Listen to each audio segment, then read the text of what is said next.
Good morning. একটা নতুন ব্লগে তোমাদের স্বাগত। আশা করি তোমরা ভালো আছো, সুস্থ আছো। আজকে যেন কনকনে ঠান্ডা লাগছে, জানো তো। আর এখান দিয়ে জাফরি দিয়ে এত হাওয়া আসছে। আজকে সূর্য দেব ওঠেননি। আসলে সাইক্লোনের জন্য হয়তো হবে একটুখানি বৃষ্টি। সকালবেলা আমাদের এখানে অল্প অল্প ঝিরিঝিরি বৃষ্টি হয়েছিল। এখন আপাতত বৃষ্টিটা নেই আর কি। তো সকালের কাজকর্ম কমপ্লিট। এখন জয়ন্তবাবু ব্রেকফাস্ট খেয়ে বেরিয়েছে। আর এখানে মেয়ের জন্য একটু ওটস বানাচ্ছি। আজকে ওকে এই ব্রেকফাস্টে দেবো ওটস। এক এক দিন মানে অল্টারনেটিভ আর কি দিই। কোনোদিন হয়তো পাউরুটি দিচ্ছি, কোনোদিন ওটস দিচ্ছি, আর সবজি দিয়ে ওটস দিচ্ছি। তোমরা আসলে বলছিলে আর কি যে দই দিয়ে বা দুধ দিয়ে খাওয়াটা ঠিক না। দুধটা না আসলে ওর হজমটা করতে পারে না বলে দুধটা দিই না। দই দিয়ে খেতো, আরও এখন ঠান্ডার দিনে আর দই দিলাম না আর কি। এইভাবেই সবজি দিয়েই দিচ্ছি। যতটা পারছি ওকে সবজি আর কি খাওয়ানোর চেষ্টা করছি আর কি। এখানে ওটস বানালাম, আর এখানে এই যে ভাত বসিয়েছি। ভাত বসিয়ে দিয়ে এখন একটু সবজি হোক, যাই হোক সবজি আসছে বলতে আছে একটুখানি ওই ফুলকপির ডাঁটা। ফুলকপি যেহেতু করবো সেহেতু ভেবেছি যে ফুলকপির ডাঁটা চচ্চড়ি একটা করে রাখি, আর একটু ফুলকপি করি। মেয়েকে দেখি কি দিই। ডাঁটা চচ্চড়ি ও ভালোই খায়, জানো তো, ফুলকপির ডাঁট দিয়ে। আর কালকে একটু ধনেপাতা করেছিলাম, ধনেপাতা বাটা অল্প একটু রেখে দিয়েছি। ওই ধনেপাতা বাটাটাও ওকে দেবো আজকে, ওর জন্যই একটু আলাদা করে রেখেছি। আর আজকে নিরামিষ যেহেতু, আজকে নিরামিষে এটাই করবো। অ্যাকচুয়ালি মুগ ডাল নেই, আর মুগ ডাল আনতে হবে। মুসুরির ডালই রয়েছে। এবার মুসুরির ডাল এখন যতটা না খাওয়া যায় ততই ভালো। আসলে বুঝতে পারিনি, আগে থেকে আনা হয়ে গিয়েছিল আর কি। যে তো চলো এখন একটুখানি কাটাকাটি আগে করে নিই, কারণ আজকে যত তাড়াতাড়ি রান্না করব ততই ভালো। কারণ এখান দিয়ে আজকে না যেহেতু ঠান্ডা, তো এই বাইরেটা বড্ড ঠান্ডা লাগে। যতক্ষণ রান্নাঘরে থাকি না বেশ ঠান্ডা, এই ঠান্ডাটা না আর ভালো লাগে না, জানো তো। তো চলো ভাতটা হতে থাক। আমি সকালবেলা এক রাউন্ড চা খেয়েছি, ইচ্ছা করছে আরেক রাউন্ড চা খাই। তো দেখি যদি চা করি।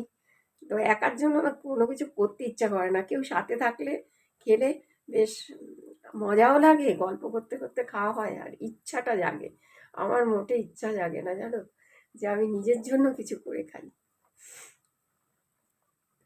তো এখন একটা লোক পেলাম আর কি, দেখা যাক কতদিন থাকে। সেই জন্য একটু সুবিধা। তবুও সকালবেলা তো আসে না, সকালবেলা ওই ঘর এক রাউন্ড ঝাড় দিয়ে দিই, আর পরে ও এসে ঘরটা ঝাড় দিয়ে একটুখানি মুছে দেয় আর কি। জোর করেই বললো আমিও বাসন মেজে দেবো, তবুও আর কি ব্রেকফাস্টের বাসন টাসন না টুকটাক আমি মেজে ফেলি আর কি। ও বাচ্চা মানুষ, বয়সটাও কম আছে, তো সব ফেলে রাখলেও হয় না।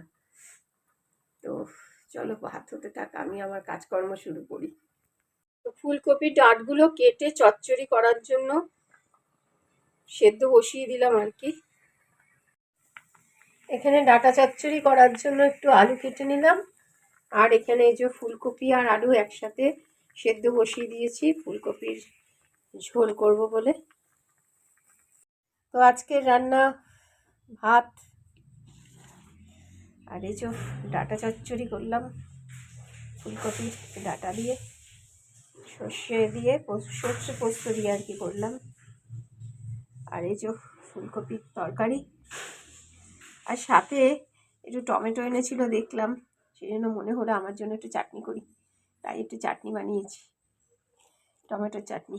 আর এই যে কালকে ধনেপাতা বাটা একটুখানি রেখে দিয়েছিলাম, সেই বাটাটা রয়েছে। আর এখানে পায়েল আর পায়েলের বাবা খেতে বসে গেছে।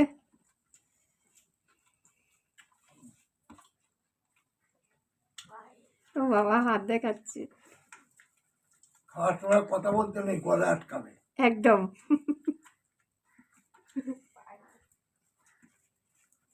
স্নান সেরে কাঁপতে কাঁপতে এসে এই পুজো দিলাম। তো কমেন্ট এসেছিল যে মা বাবার বিয়ের ছবি দেখবে বলে। তো একবার মা বলেছিল হয়তো তোমাদের যে অনেক দিন আগে একবার রিকোয়েস্টে দেখানো হয়েছিল। তো আরেকবার দেখাচ্ছি আজকে যে মা বাবার বিয়ের ছবি। বাবা কখন তখন অনেক রোগা। আমি বাবাকে এত রোগা কোনোদিন এখনো পর্যন্ত কখনো দেখিনি। ফটোতেই দেখি এত রোগা। তো প্রথম ছবি দেখাচ্ছি। এটা হচ্ছে মামার সাথে। এই মামাকে তোমরা ভিডিওতে দেখেছো। তখন আহ, আহ, তখন ইয়াং ছিল। আর সাথে মামা, ছোট্ট মামা। মাও তখন এরকম রোগা ছিল। এই একটা, এটা হচ্ছে বউ ভাতের ছবি। আর এটা হচ্ছে ছবিটা একটু নষ্ট হয়ে গেছে, ছিঁড়ে গেছে। এটা হচ্ছে মার বিয়ের ছবি।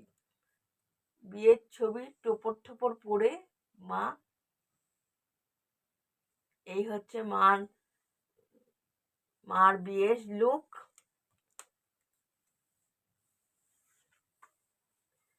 তারপরে এই একটা বিয়ের ফটো। বাবাকে দেখেছো? বাবাকে, মার কোনো পরিবর্তন নেই, একটু পরিবর্তন হয়েছে বয়সের সাথে সাথে। আর বাবার মানে বিশাল পরিবর্তন।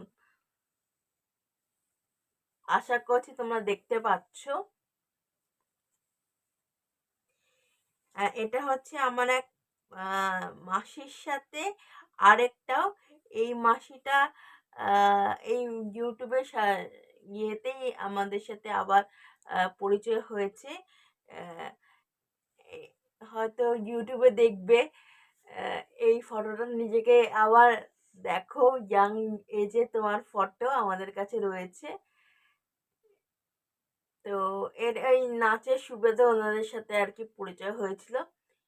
তো একটা হচ্ছে, এইও আমার মাসি হবে। একটা হচ্ছে পিয়ালি মাসি আর একটা হচ্ছে রাই মাসি। এই হচ্ছে।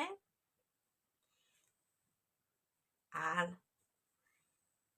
এই হচ্ছে বাবা মার একসাথে ফটো তখন। এই হচ্ছে বর বধূর লুক।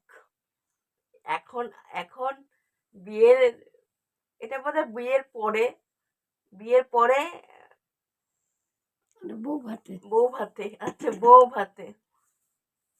বউ এটা ভাতে। বউ ভাতে। বউ ভাতে বাবাকে পাঞ্জাবি পরলে বরাবর ভালো লাগে। কাকে সুন্দর লাগছে বলবে, বাবাকে না মাকে সুন্দর লাগছে, এই ফটোটাতে বলবে। কার পক্ষে ভোট বেশি পড়বে আমি চাই কমেন্ট আসুক এই ফটোটাতে স্পেশালি। আর এইটা আমি একজনকে চিনতে পারছি। আর আর সাথে বাবা রয়েছে, আর একজনকে চিনতে পারছি না। তো এই হচ্ছে ফটো, এটা বিয়ের ফটো। বিয়ের ফটো, জামাইয়ের লুক। আর এখনকার জামাইরা কত মান্না দিয়ে বিয়ে করতে চায়। আমার বাবা এমনিই বিয়ে করতে চলে গেছিল। কার্তিক ঠাকুরের মতো দেখতে লাগছে। তো যাই হোক, এই হচ্ছে কয়েকটা ফটোই তোমাদের সাথে শেয়ার করলাম। তো কেমন লাগলো ফটোগুলো দেখে? এগুলোই স্মৃতি। তখন এত ছিল না তো তখন তো ভিডিও। ভিডিও রেকর্ডিং ছিল না। আর আমার মার মুখেই শুনেছি যে মা বাবার বিয়ে খুব শর্ট টাইমের মধ্যে দাদু দুই বাড়ি থেকেই অ্যারেঞ্জমেন্ট করা হয়েছিল। তো সে কারণে কতটা আড়ম্বর হয়েছিল জানি না। কারণ আমার দাদু তো, এক দাদু হচ্ছে ইউনিয়ন লিডার ছিল, আর এক দাদু ছিল হচ্ছে ম্যানেজার বাটা কোম্পানির আর কি। তো যাই হোক, তো এখানেই ভিডিওটা এন্ড করছি। কেমন লাগলো ভিডিওটা জানিও। আশা করছি ভিডিওটা ভালো লেগেছে। যদি ভালো লেগে থাকে ভিডিওটার কিছু, তাহলে লাইক সাবস্ক্রাইব করো। এবং এবং সাবস্ক্রাইব করে পাশে থাকবেন ভিডিওগুলো যদি ভালো লাগছে। এবং গুড নাইট, নমস্কার। এবং আরেকটা কথা, আমি আবার আমার যে নতুন চ্যানেল খুলেছিলাম, আমি যেহেতু অসুস্থ হয়ে পড়েছিলাম, তারপরে ফিজিওর ব্যথা, যাই হোক, আহ, প্রচণ্ড ক্লান্ত, যাই হোক, এই ল্যাথার্জি নিয়ে তো চললে চলবে না, সময় বয়ে যাচ্ছে। তো আমি আবার ভিডিও দেওয়া শুরু করছি আমার জয়স্মিতা কুণ্ডু চ্যানেলে, মিমস ভিডিও দিচ্ছি। আহ, পারলে পরে দেখবেন। আশা করছি ভিডিওগুলো একটু ডিফারেন্ট একটা অ্যাটেম্প নেওয়ার চেষ্টা করেছি। পারলে দেখে আসবেন, চ্যানেলটাতে ভিজিট করবেন। চ্যানেলে লিংক দেখবেন দেওয়া রয়েছে। তো পারলে পরে দেখে আসবেন। তো এটুকুই বলা ছিল। গুড নাইট, ভালো থাকবেন সকলে। নমস্কার।